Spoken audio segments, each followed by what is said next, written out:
Another dinner that sticks out, I think it was Chip and I, we were just leaving the Gulf War. We flew out of Jameson airfield in Saudi Arabia on it. Back then it was a C141 US Air Force transport plane. We came finally from March Air Force Base up in Riverside back to Camp Pendleton.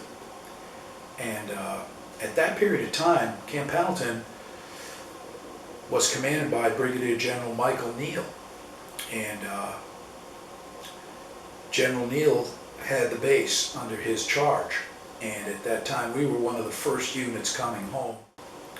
We were told after we got off the bus that we've got to go down to Camp Las Pulgas for a parade. And we're looking at each other and we're going, we don't need a parade. We just want to go home with our girls, our family. We didn't want any part of it. Well, my wife Linda, her and my young son and my brothers, they were in a limousine.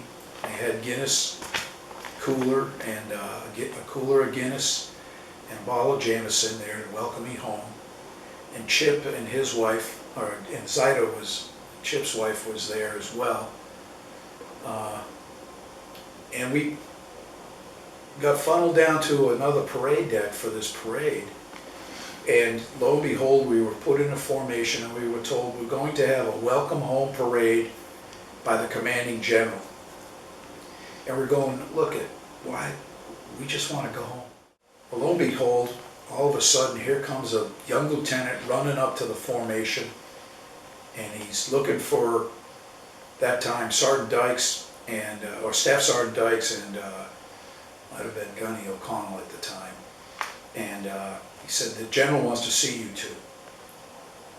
We go, took a second to, realize, heck, this is General Neal, friendly son of St. Patrick, and so we run up and salute, reporting, sir.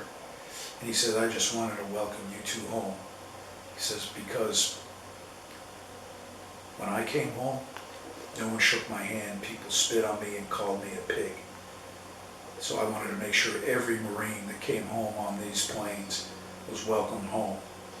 So we went back into our formation, and we got in formation, and it took us about 5 minutes to pass in review and come down, salute the general, to a crowd of people who clapped and waved flags, and the general on the microphone thanked us and said, welcome home.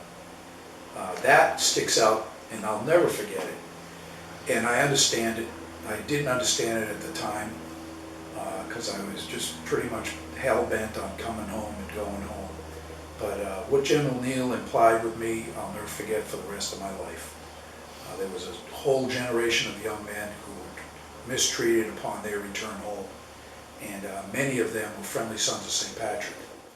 2 days later, because I believe this was about March 13th or 14th, we were invited to the black tie dinner.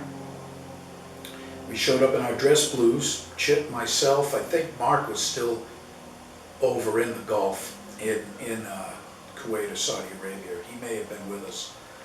But Chip and I, we went down there and to the Bahia Hotel. We got a room with our wives.